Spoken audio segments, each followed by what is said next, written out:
નમસ્કાર, નમસ્તે, નમસ્કાર વાલા વિદ્યાર્થી મિત્રો. કેમ છો? મજામાં? હું વિશાલ સર વાઢેલ આપ સર્વેનું ખૂબ ખૂબ હાર્દિક સ્વાગત કરું છું આપની પોતાની મનગમતી યુટ્યુબ ચેનલ ઓશિયન કોચિંગ ક્લાસીસમાં. વિદ્યાર્થી મિત્રો, આજે આપણે જોવાનું જ્ઞાન સાધના સ્કોલરશિપ પરીક્ષા 2024 માં વિભાગ બી એટલે કે SAT SAT subjective ability test તો સબ્જેક્ટ એબિલિટી ટેસ્ટ જોવાનું છે.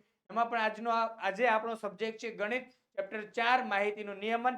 પરીક્ષામાં પાસ થવા માટે આઈએમપી પ્રશ્નોનું સમજૂતી સાથેનું સંપૂર્ણ સોલ્યુશન મળવાનું છે. એટલા હજારની સ્કોલરશિપ છે તે બાબતે સમજ આપતો વિડિયો આપને ડિસ્ક્રિપ્શન બોક્સની અંદર લિંકમાં આપેલો છે.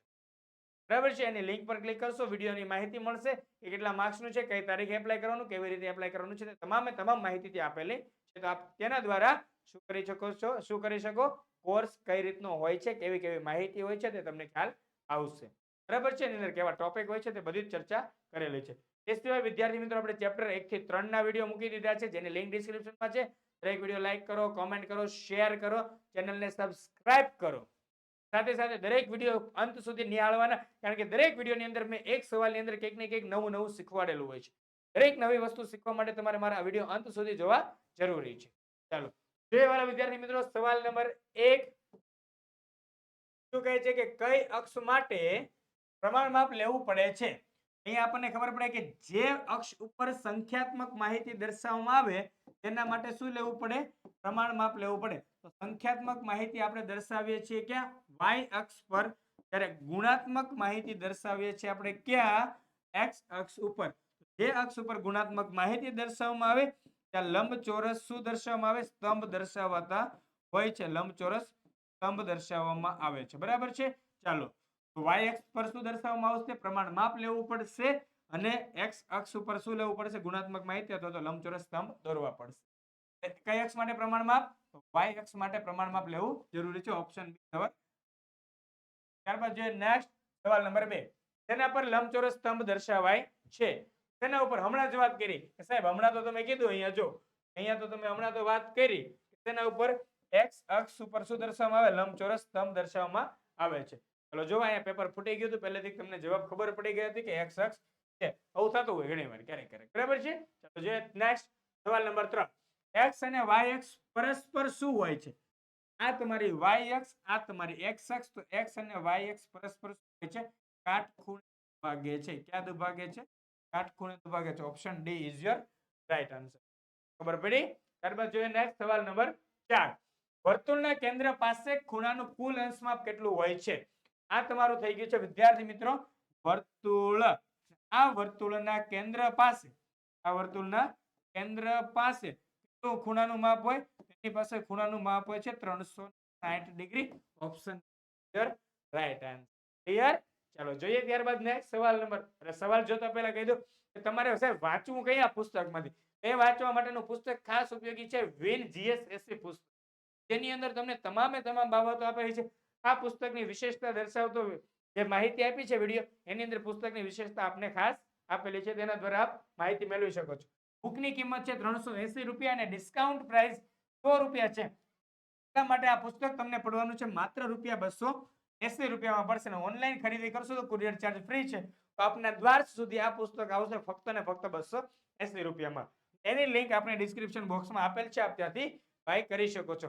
જો આપને કઈ માહિતીની જરૂર હોય એક્સ્ટ્રા, તે માટે સંપર્ક કોન્ટેક્ટ નંબર પણ તમને આપેલો છે. તે નંબર પર તમે કોન્ટેક્ટ કરી શકો છો. કે તમે ગ્રુપમાં પણ પુસ્તક મંગાવવા માંગતા હોય, ગ્રુપમાં તમારે એક સાથે જથ્થાબંધ કોપી જોઈતી હોય તો તે પણ તમે ડાયરેક્ટ જાણ કરી શકો છો. ચાલો જોઈએ ત્યારબાદ નેક્સ્ટ વિદ્યાર્થી મિત્રો સવાલ નંબર પહેલા હું સાહેબ સૂચના આવી કે અલગ. જો પ્રશ્ન 5 થી 8 આપેલ વર્તુળ આલેખ 300 વિદ્યાર્થીઓએ શાળાએ આવવા માટે તેનો ઉપયોગ કરે છે તે બાબત તે બતાવે છે. તે પરથી પ્રશ્નોના જવાબ આપો. તો ટોટલ અહીંયા 300 વિદ્યાર્થીઓ કઈ રીતે આવે છે ને દર્શાવે છે. આ લોકો બસ દ્વારા આવે છે. આ 5% લોકો શેના દ્વારા આવે છે? કાર દ્વારા આવે છે. કેસરી ભાગ વાળા સાયકલ દ્વારા આવે છે. અને બ્લુ ભાગ જેવા છે છોડ દ્વારા ચાલતા આવે છે. ફરી એક વખત આ લોકો શાના દ્વારા આવે? બસ દ્વારા. આ લોકો કાર દ્વારા આવે છે. આ લોકો સાયકલ દ્વારા આવે છે. બાકીના વિદ્યાર્થીઓ શેના દ્વારા આવે છે? ચાલતા આવે. તો જોઈ શકો છો વિદ્યાર્થી મિત્રો, ક્લિયર થાય છે. 35% લોકો બસ દ્વારા, 5% લોકો કાર દ્વારા, 45% લોકો સાયકલ દ્વારા, 15% લોકો ચાલતા. આ દરેકે દરેક શેના છે? કુલ 300 વિદ્યાર્થી છે. તો 335% વિદ્યાર્થીઓ શાના દ્વારા આવે? બસ દ્વારા આવે છે. 335% કરવા મતલબ શું થાય? 300 ગુણ્યા 35 છેદમાં 100. હવે તમને આના પરથી ખ્યાલ આવી ગયો કે સાહેબ જે અહીંયા ટકા આપ્યા હોય ને એના 3 ગણા કરી દે એટલે સીધો જવાબ મળે. તો 35 ના 3 ગણા કેટલા થાય? તો 30 તેરી 90 થાય ને 5 તેરી 15 થાય. 90 ને 15 105. ચાલો અહીંયા 15 15 તેરી 45. તો 45 વિદ્યાર્થી શાના દ્વારા આવે? ચાલતા આવે છે. 45 તેરી કેટલા થશે? 135. તો 135 વિદ્યાર્થીઓ સાયકલમાં આવશે અને 5 તેરી 15. તો 15 વિદ્યાર્થીઓ શેમાં આવશે? કારમાં. ક્લિયર થાય છે? આ રીતે સીધું સિમ્પલ ને શોર્ટ એન્ડ સ્વીટ ફોર્મેટમાં આપણે ફટાફટ દાખલો ગણવાનો હોય છે. ચાલો આનો ઉપયોગ કરીને આપણે દાખલા આગળ ગણીએ. સવાલ નંબર 5. કેટલા વિદ્યાર્થીઓ શાળાએ સાયકલ પર આવે છે? સાયકલ પર કોણ હતા? કેસરી વાળા હતા. તો 45 ના 300% કેટલા થયા હતા? 135. 135 વિદ્યાર્થીઓ શેના દ્વારા આવે છે? સાયકલ દ્વારા આવે છે. 135 વિદ્યાર્થીઓ. ક્લિયર? ચલો કેટલા વિદ્યાર્થીઓ શાળાએ ચાલીને આવતા નથી? ચાલીને આવતા નથી મતલબ કે આ 15% સિવાયના જે છે ને તે ચાલીને આવતા નથી. મતલબ કે આ કેસરી વાળા છે સાયકલ પર આવે છે, આ કાર પર આવે છે, આ બસ પર આવે છે. આ ત્રણે ત્રણ ગોતવાના. આટલાનો સરવાળો કરે એવું ન કરે. એ 15 ના 300 ના 15% કેટલા થયા હતા? આપણે 45 થયા હતા. 15 તેરી 45. આપણી પાસે ટોટલ વિદ્યાર્થી કેટલા છે? 300.